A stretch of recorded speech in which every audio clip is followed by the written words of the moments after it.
guys, kakatapos lang namin mag-shoot.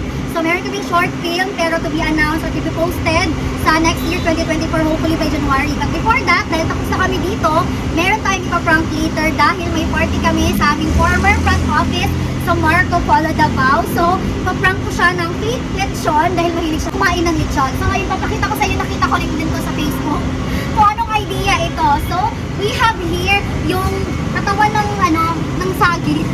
Puno ng saging. Here. So, medyo konti lang yung source namin. Maliit lang siya, but it's fine. And then, meron kaming talagang in-order na lechon. So, kukuhanin namin yung ulo at saka yung paa niya. I-connect lang namin both ends para mukha siyang totoo. Tapos, ibabalot namin siya ng Manila paper with the oil. So, ang dami namin talaga yung kasama. Hopefully, maging successful tayo. And, see you later! Ayan na nga, tumating na kami dito sa Sandawa. Buti na lang talaga at nakahabol pa kami ng parking space. Dito mismo sa baba ng rooftop cafe bar. Kailangan nating mauna guys before darating yung ipaprank natin.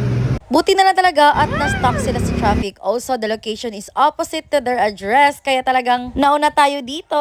At sa pangalan pa lang, for sure, mapapa-exercise ka.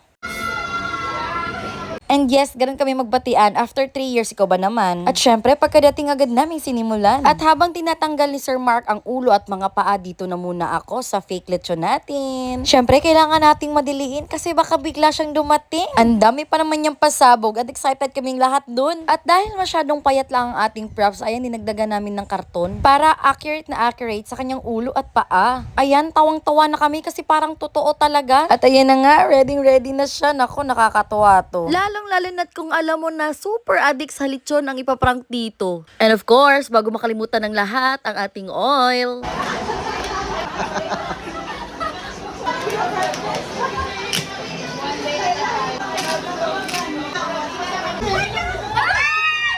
O diba, sabi ko sa inyo, normal lang sa amin magsigawan. O sino mag-aakalang executive assistant manager yun ng Dusitani? And yes, siya yung ipaprank natin. At sa mga oras na to ay busy pa siyang i-arrange yung mga dala niya. At talagang sinabihan kami sa group chat na siya daw talagang magbubukas ng lechon. Don't you worry dahil ikaw talagang magbubukas. Kinakabahan na kami dito kasi dapat hindi pa magpa-prank. Eh pinipilit niya magpicture na kaming lahat kasama ang lechon kaya gusto niya makita muna ang lechon. It was at this moment that he knew he fucked up.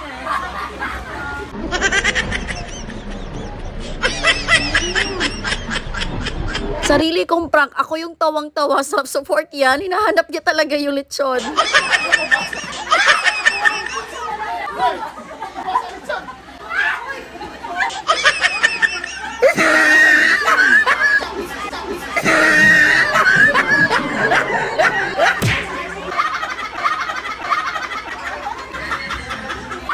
And yes, klaseng-klaseng tawang meron kami dito.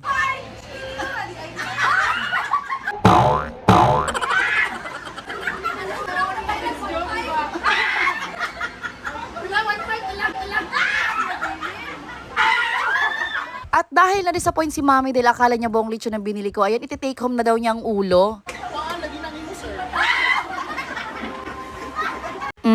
Ayan, di na nakapag-antay. Just an FYI, eto yung family ko sa Marco Polo Davao. Team Front Office Department, medyo konti lang kami dyan kasi yung mga iba, nagkanya-kanya ng abroad, kanya-kanya ng umuwi sa kanilang mga probinsya. But still, super duper happy na nagkasama kami ulit after 3 years. Also, we would like to thank Rooftop Bar Cafe dito sa aming venue and sa mga nag-sponsor ng ating mga pakain, palaro, and papera. Yes, yan yung Santa Claus namin. Thank you!